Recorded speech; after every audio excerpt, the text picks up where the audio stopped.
Olá pessoal, tudo bem? Sejam bem-vindos a mais um curso de Direito Empresarial na segunda fase da OAB.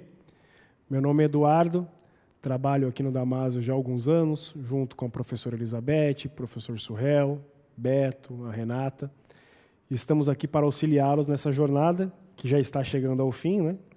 Para conseguir aí atingir os objetivos de todos nós, os de vocês, com aprovação, o nosso de passar o conteúdo, de auxiliá-los nesse resultado final, né, que é a aprovação de vocês, e que possam iniciar a partir daqui uma carreira de sucesso pela frente, e é o que nós todos desejamos aqui, ok?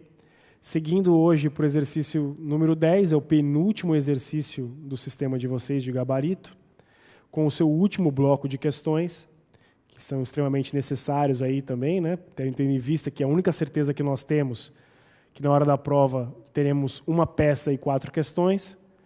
Então, teremos um bloco desse pela frente, né? Então, é importante praticar, exercitar bastante, para encontrar algo muito semelhante ali na hora da prova, ok? Então, vamos para a tela, vamos para a leitura do primeiro exercício do gabarito, atividade número 10 do sistema de vocês, que é o último bloco de questão. Vamos lá? Então, a questão número 1. Fernanda Macedo, empreendedora individual do ramo de cosméticos, emitiu nota promissória em favor de Luísa Maria, mestre de obras no valor de R$30 mil, com vencimento vinculado à entrega da reforma da loja de Fernanda Macedo. Luísa Maria cumpriu o que estava detalhado no projeto arquitetônico, tendo finalizado a obra no dia 10 de janeiro de 2014. Após a entrega do trabalho, Luísa Maria apresentou a nota promissória para pagamento, sendo que Fernanda Macedo recusou-se a pagar sob o argumento de que uma parte da reforma havia sido realizada de modo inadequado, cabendo a Luísa Maria, caso quisesse, tornar líquido o referido crédito, emitir duplicata de serviços. E, considerando a situação hipotética acima, responda de modo fundamentado aos seguintes questionamentos. 1, o A aqui, né? É exigível a nota promissória em questão? E B, é procedente o argumento de Fernanda Macedo no sentido de que caberia a Luísa Maria emitir duplicata de serviços? Então, vamos ler novamente e grifar aqui as partes principais para a resposta da nossa questão. Isso aqui é importantíssimo, gente, também na hora da sua prova. Como você vai estar nervoso, provavelmente, então você ler 1 ou 2 vezes a questão, grifar as partes principais e executar ali a resposta. Isso com certeza vai te dar uma calma e uma segurança muito maior para responder. Você vai ter ciência ali do que eles estão pedindo, porque sempre tem umas palavras-chave que podem, às vezes, complicar a sua resposta.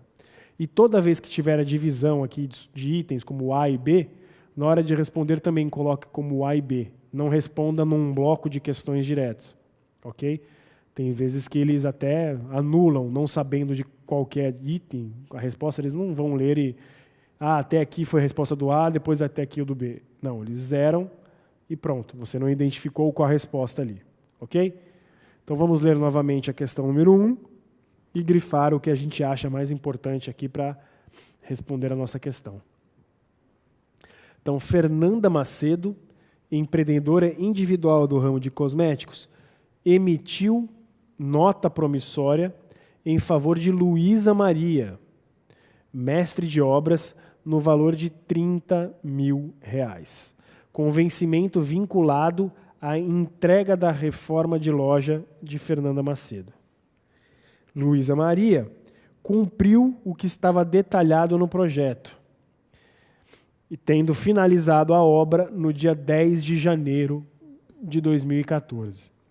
Após a entrega do trabalho, Luísa Maria apresentou nota promissória para pagamento, sendo que Fernanda Macedo recusou-se a pagar, sob o argumento de que uma parte da reforma havia sido realizada de modo inadequado, cabendo a Luísa Maria, caso quisesse, tornar líquido referido crédito e emitir duplicata de serviços. Então, considerando essa situação hipotética, responda de forma fundamentada aos seguintes questionamentos. Então, o primeiro deles, é exigível a nota promissória em questão? Vamos lá. Todos os requisitos essenciais para a validade da nota promissória encontram-se preenchidos, havendo divergência apenas em relação a requisito não essencial, ou seja, a data do pagamento. A nota promissória pode ser à vista, a dia certo ou a tempo certo da data. Se for omissa, ela será considerada à vista, conforme o artigo 76, parágrafo 2º do Decreto 57.663 de 66 e artigo 889, parágrafo 1º do Código Civil. Ou seja, ela é exigível, que é a pergunta principal aqui. B. É procedente o argumento de Fernanda Macedo no sentido de que caberia a Luísa e Maria emitir uma duplicata de serviços? Poderia ter sido emitida a duplicata de serviços se houvesse emissão prévia de nota fiscal ou fatura com fundamento nos artigos 20 e 22 da Lei 5.474 de 68. Partimos agora para a questão número 2 do bloco de questão. Na cidade de Malta, uma nota promissória foi emitida por João em benefício de Maria. A beneficiária Maria transfere o título para Pedro, inserindo no endosso a cláusula proibitiva de novo endosso. Em função de acordos empresariais, Pedro realiza um novo endosso para Henrique, e este, em último endosso, sem garantia, para Júlia. Com base no caso apresentado, responda aos questionamentos a seguir, indicando os fundamentos e dispositivos legais pertinentes. A. Júlia poderia ajuizar ação cambial para receber o valor contido na nota promissória? Em caso positivo, quais seriam os legitimados passivos na ação cambial? B. Caso Pedro pague o valor da nota promissória a Henrique e receba o título quitado deste, como e de quem Pedro poderá exigir o valor? Vamos lá, vamos ler novamente a questão. Essas questões aqui de títulos de crédito, de endossos com garantia, em branco, dessa forma, é interessante você pegar uma folha e desenhar e colocar ali as principais partes para você não deixar passar nenhum tipo de informação, ok? Porque tem sempre uma pegadinha aí no meio. E depois fica fácil para você visualizar contra quem você pode cobrar aquela nota, aquele título ali. Então, na cidade de Malta, uma nota promissória foi emitida por João em benefício de Maria. A beneficiária Maria, ela transfere o título para Pedro, inserindo no endosso a cláusula proibitiva de novo endosso. Em função de acordos empresariais, o Pedro ele realizou um novo endosso para Henrique. E este, o Henrique, em último lugar, ele endossou sem garantia para Júlia. Com base no caso apresentado, responda aos questionamentos a seguir, indicando os fundamentos e dispositivos legais pertinentes. Lembrando que a prova é legalista, ou seja, os artigos de lei para responder a nossas perguntas são extremamente essenciais. Então, quesito A aqui. Júlia poderia ajuizar ação cambial para receber o valor contido na nota promissória? E em caso positivo, quais seriam os legitimados passivos na ação cambial? Então, em primeiro lugar, ele quer saber se Júlia pode entrar com alguma ação para receber esse valor na nota, e em caso positivo, contra quem ela deveria ingressar com essa ação. Então, sim, Júlia poderá ajuizar ação cambial exclusivamente em face de João e Pedro, nos termos do artigo 47, 1, ou artigo 43, a linha 1, ambos da LUG. Ok? Vamos lá. Caso Pedro pague o valor da nota promissória a Henrique e receba o título quitado deste valor, como e de quem Pedro poderá exigir esse valor pago? Então, Pedro poderá cobrar a dívida por meio de ação cambial regressiva em face de João e Maria, com fundamento no artigo 47, a linha 3, do decreto 57663. Questão número 3 aqui do bloco. O senhor Armando Cano é um devedor empresário que foi executado em função de uma dívida representada por um título de crédito, que é uma nota promissória, de sua emissão em valor total de R$10.000, no prazo de 3 dias contados a partir da citação, como determina o artigo 829 do CPC. O senhor Armando não pagou e nem nomeou bens à penhora. Ele não está preocupado, pois um primo dele, advogado, disse que esse credor não poderá requerer sua falência. Comente a orientação dada pelo primo do senhor Armando, informando as razões pelas quais você concorda ou discorda dessa indicação, dessa análise, né, feita pelo advogado. Então vamos lá. O senhor Armando Cano é um devedor empresário que foi executado em função de uma dívida representada por um título de crédito, uma nota promissória, de sua emissão, em valor total de R$10.000. No prazo de 3 dias contados a partir da sua citação, como determina o artigo 829 do CPC.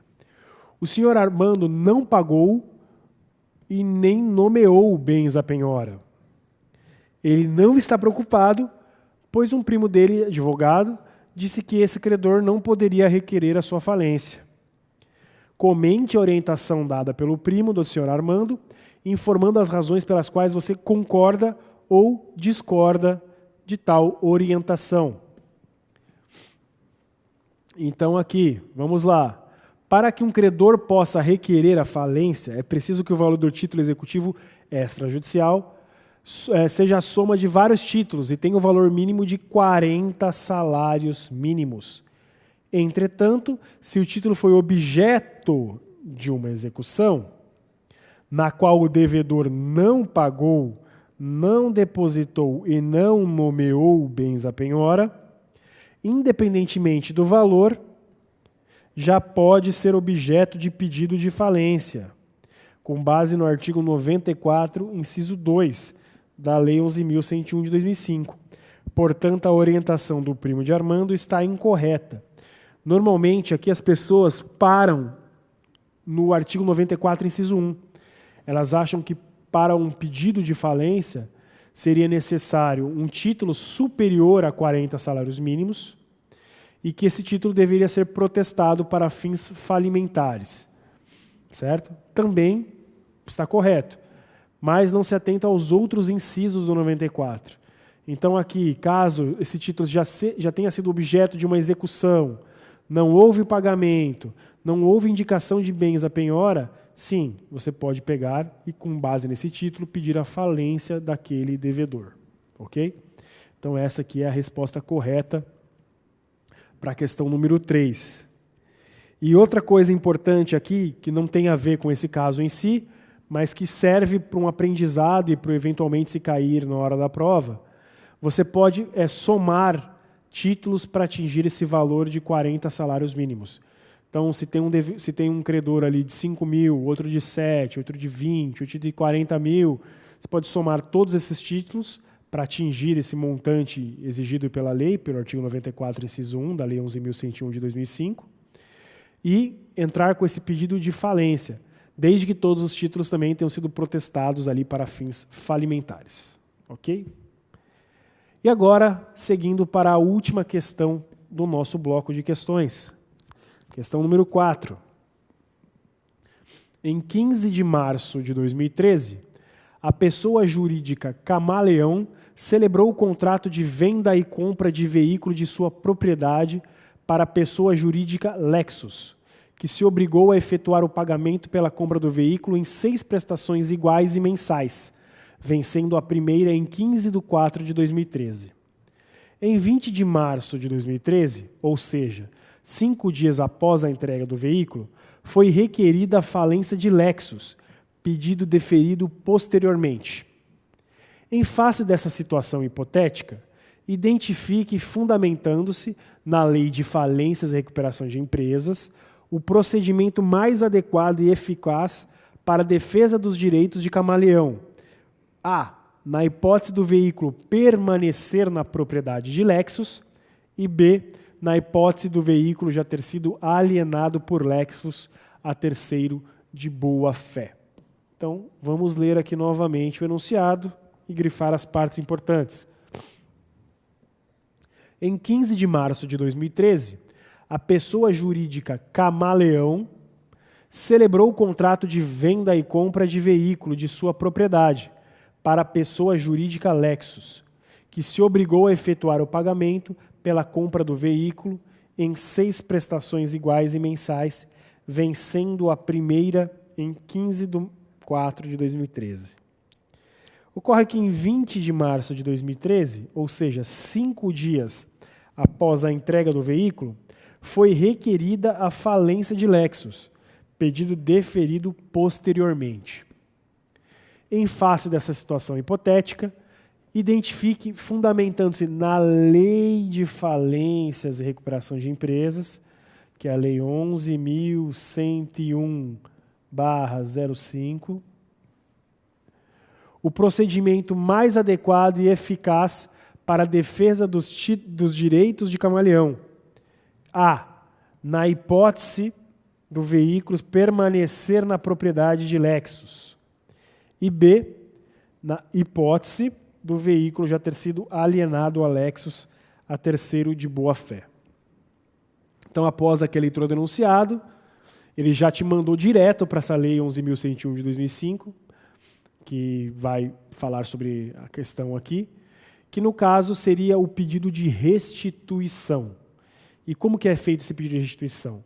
Se no momento ali da falência você tiver algum bem de propriedade sua em posse desse falido, você pode pedir a restituição desse bem. Se ele existir, você pega o bem de volta, e caso ele não exista mais, que é a opção B, você pode pedir a restituição em dinheiro, com base no artigo 86.1 da Lei 11.101 de 2005, e na primeira hipótese, com base no artigo 85. Então, vamos lá para a resposta da nossa questão. Então, primeiro, cabe pedido de restituição do bem, conforme o artigo 85 da Lei 11.101 de 2005. E se o bem não estiver mais com o devedor, mas com o terceiro de boa-fé, pode requerer a restituição da quantia, conforme o disposto no artigo 86.1 da Lei 11.101 de 2005. Certo? Então, finalizando aqui o nosso último bloco de questões do sistema aqui, dos gabaritos. Espero que todos tenham compreendido a resposta. O problema sempre te direciona para uma lei específica, se for numa lei especial, né? Então, se você tiver essa familiaridade com o código e saber aonde procurar a questão dos cheques, das duplicatas, da SA, de uma falência, de uma ação renovatória, se você souber para onde ir, com certeza as suas chances de êxito, aí, de acerto e de economia de tempo na hora da prova são enormes. Perfeito? Então, desejo a todos uma ótima sequência de curso, ótimos estudos e nos vemos em breve. Até mais.